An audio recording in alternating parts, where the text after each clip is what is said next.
the degree to which the imposers, we can call them, have been able to portray themselves as the imposed upon. It's absolutely uncanny. We see it in every aspect of American society, in every aspect of our politics today. We see it in the presidential election, we see it with the culture wars, we see it in academia in spades, we see it with Antifa in the streets. So if we think about just the last 100 years since Mises wrote those 3 books, the past century in America, progressives of all stripes, of all political parties, I want to add, what have they given us? What have they given us? They've given us 2 world wars, quagmires in Korea and Vietnam, now endless Middle East wars in Iraq, Afghanistan, Yemen, maybe coming soon, Iran, who knows? They impose these enormous welfare schemes that Anne Michelet has written so much about in the form of the New Deal and Great Society programs, which have ruined how many untold lives? They created all these alphabet soup federal agencies and departments to spy on us, tax us infinitely, regulate every aspect of our lives. And they built the military-industrial complex and the state media complex and the state education complex. They legislated violations of basic human property rights, which would absolutely shock our great-grandfathers if they were alive, all along with the courts nodding along in their acquiescence. And to pay for it all, they gave us central banking. The Federal Reserve System hatched up, schemed right here on this island in November of 1910. So what do they, the imposers, call this? They call it liberalism. If you oppose it, they call you a reactionary. To be a libertarian today is to be a reactionary against the state degradations and depredations and impositions of the 20th century. And the political class, either the imposers themselves or their agents, what has the political class gotten us? Well, they managed to ruin peace. They managed to ruin diplomacy, money, banking, education, medicine, not to mention along the way culture, civility, and goodwill. And if you oppose the imposers and their elites, they call you a populist for it. So call me a populist. All of this, of course, flows from the imposers, from their positive rights worldview, which animates them. It animates everything they do. And that's why they're able to scream at Rand Paul, for example, for denying them health care. Once you accept a positive rights view of the world, then anyone who doesn't go along with your program is taking from you. And this is how they see the world, the imposers. So if the 20th century represents a triumph of liberalism, I hate to see illiberalism. But of course, if you want to see it, we all know what the imposers have in store for us now in the fledgling 21st century. And I would add as an aside, a good way to tell maybe a Beltway person from a Rothbardian is to ask them the simple question of whether they consider the 20th century in the West a triumph of liberalism or not. I think most Rothbardians would say it was not. And I think most Beltway types would say it was. They consider the 20th century some sort of victory for liberalism. So what they got us, along with all of these other problems, is of course a huge divide. What they've gotten us is an almost unbelievably an epic divide in society between the imposers and the imposed upon. And so how divided are we, right? And along what kind of lines? I thought this was a nice little vignette, which took place the other day on Twitter. We have Chris Hayes, who works at MSNBC. It says, well, you know, with COVID, the most responsible way to deal with all these people, that sounds like Seinfeld, those people, if we survive this is some kind of Truth and Reconciliation Commission.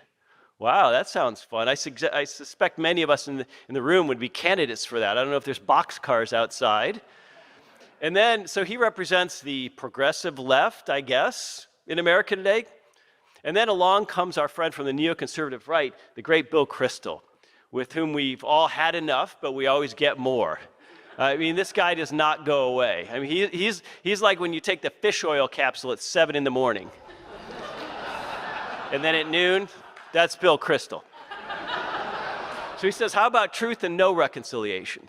The degree of open contempt and hatred that these lunatics have for us is, I suppose, in part been exposed by Trump and Trumpism, and to that extent we owe Trump a degree of gratitude for letting us see them for what they truly are. And I would ask either one of these gentlemen, if you truly believe that, let's say 40% of the United States is beyond redemption, irredeemable, what does that mean? What do you propose doing with them? Does that mean some sort of re-education camp? I mean, presumably it means that either you separate from them somehow or you vanquish them.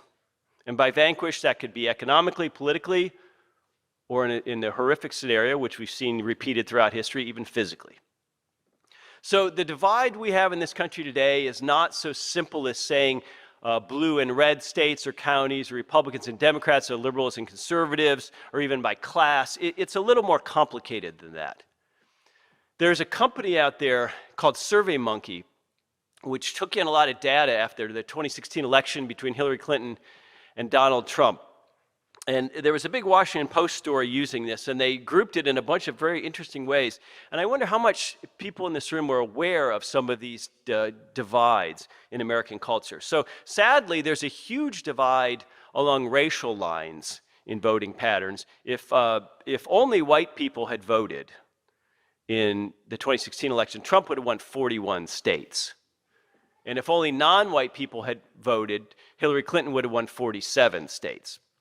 So I view this as basically a testament to the Democrats' ability to sell some kind of sick victimhood independency, and to the Republicans' failure to sell any sense of real ownership or opportunity or capitalism. But nonetheless, that's the divide. It's real. How about union members? If only union member households, in other words, a household with at least one union member had voted, Hillary Clinton would have won 40 states. And if no union members, Donald Trump would have won 37. Now, when we get into religion, things get even more stark.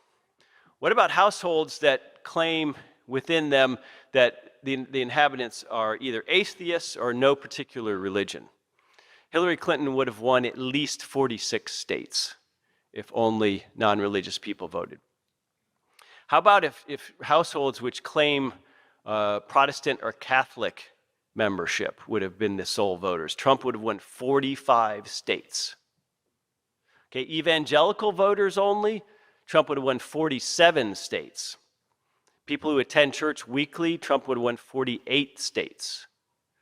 People who seldom or never attend church or synagogue, Hillary Clinton would have won 43 states. So it strikes me as we go through some of these numbers that these divides are awfully hard to overcome politically. I'm not sure how you do that. How about unmarried people?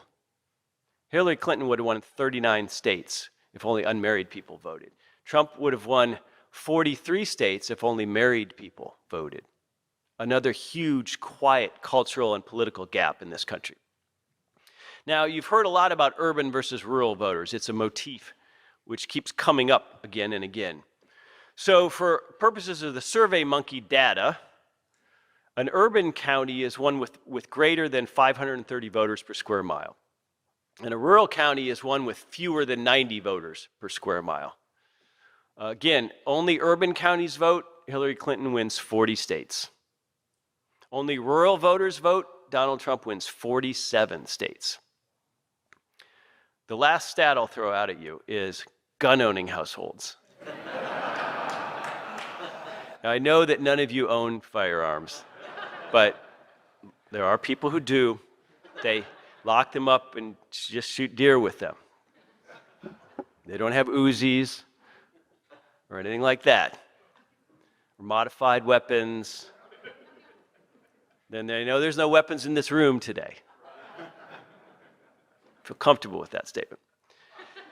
If only gun-owning households voted, Donald Trump wins 49 states.